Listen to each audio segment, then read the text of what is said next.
Hello, George. Hello. Hi, Gab. Hi. Hi, Ate Dea. Hello. Gab. Hi.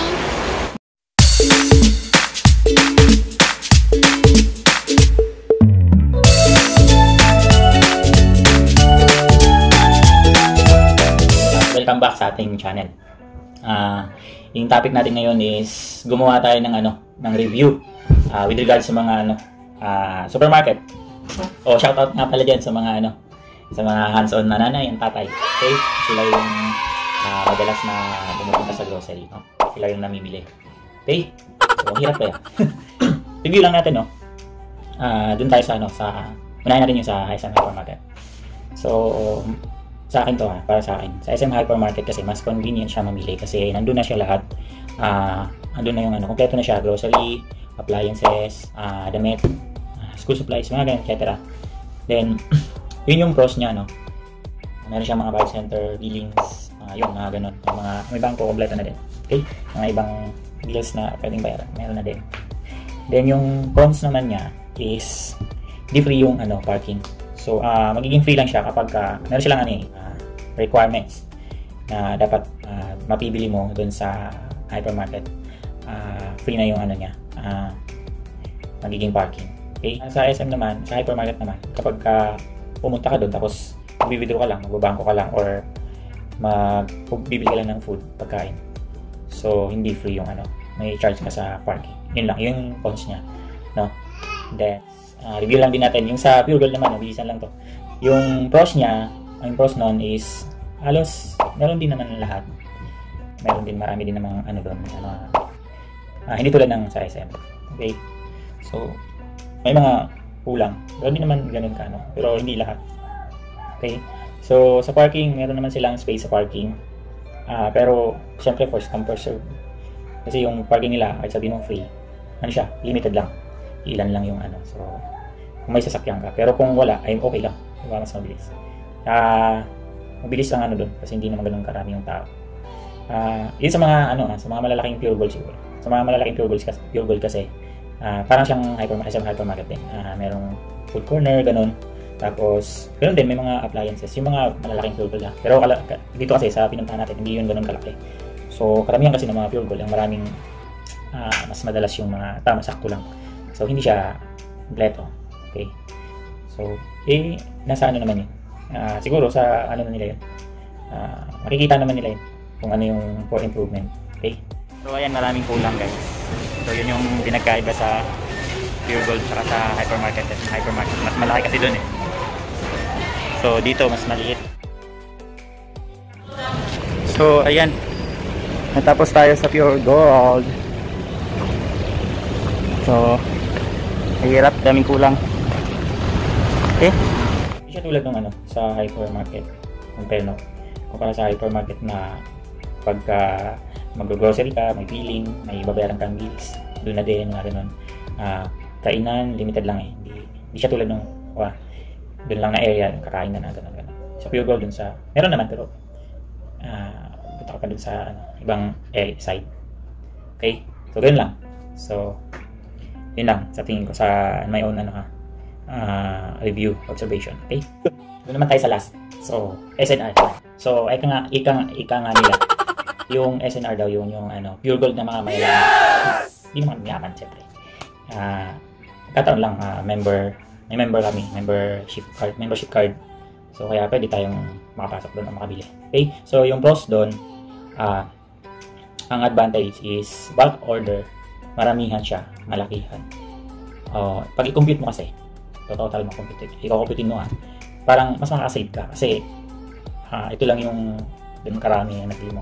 Yun nga lang, applicable lang yun sa mga sa mga pang-big lang talaga, family, maramihan. Sa amin kasi ang namin doon is, ang kadalasang binibili namin doon is sabon, panlaba. Napaghahalataan, sabon panlaba. Kasi para mas makakatipid ka doon. Tapos yung pangalawa, yung Joy. Sample natin Joy. Hindi ko pa rin-promote yun Joy para, kasi yung isang malaki, mas mura. Kaysa bibili ka doon sa yung maliliit na pack. Tapos pag i-total mo yun, ganun kadami. Doon sa gallon, mas mahal. So, yun yung pros doon. Tapos, mas marami yung imported na food, meron na, yan. burger, magkainan na doon eh. Tapos, bakery, meron siya sa loob. So, kung gusto mo, advantage doon, kung gusto mong magpa-personalize cake. So, pwede siya doon. So, ganito yung ipapagawa mo, ganyan. So, yun, pwede siya.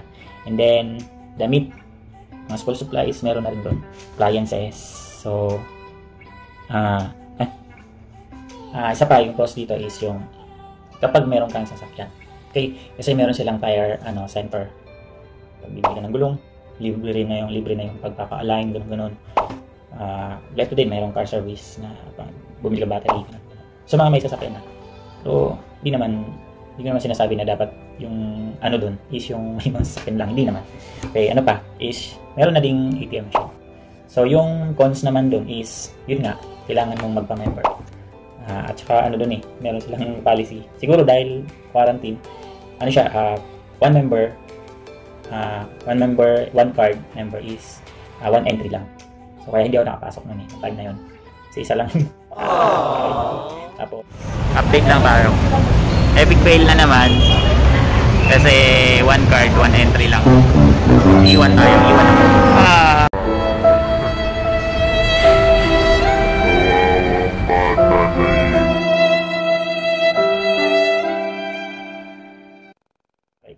Tapos, yun, yung cons niya, pricey siya, kasi nga, ba't yung order ay bibilhin mo.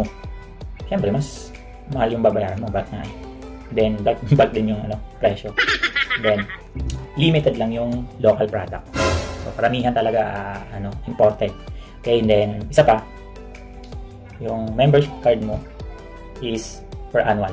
So, kaya nga yung time na yun, nare-renew ni Mrs. yung card niya. Kasi nga, expired na. Okay? Guys, natapos din yung pag-aantay ko sa labas. So, dahil di tayo nakapasok, iwan sa labas.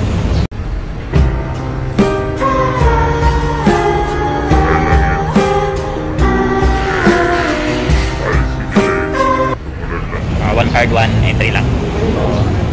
So, ayan. Kukunin lang ni Madam yung card niya.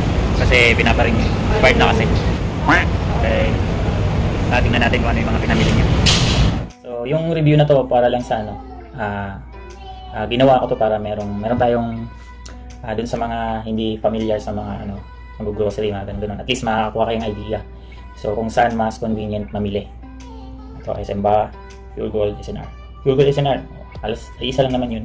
Pero yung SNR kasi, Pure Gold kasi is ito yung pang masa. SM, hypermarket pang masa, Pure Gold pang masa.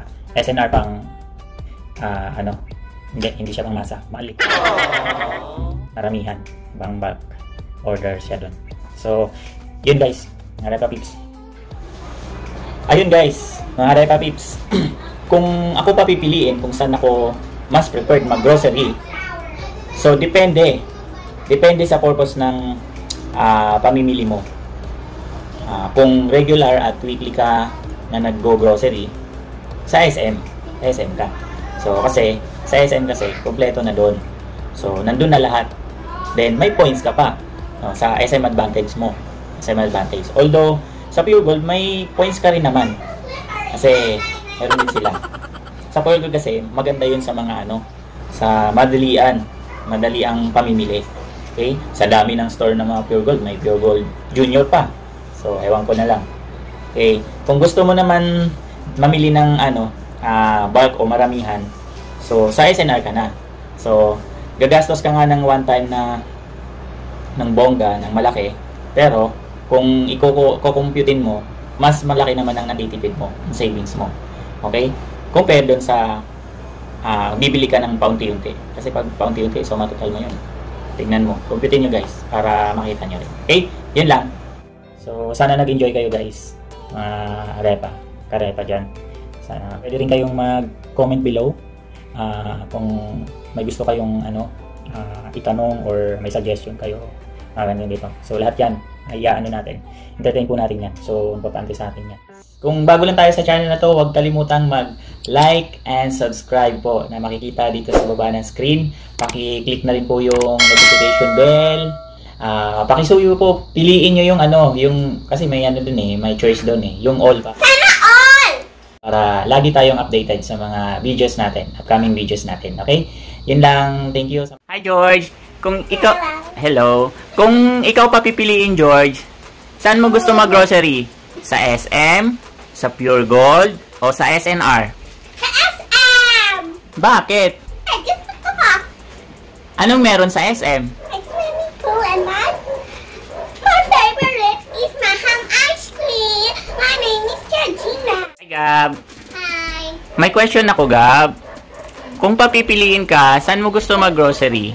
Sa SM? Sa Pure Gold? O sa SNR? SNR.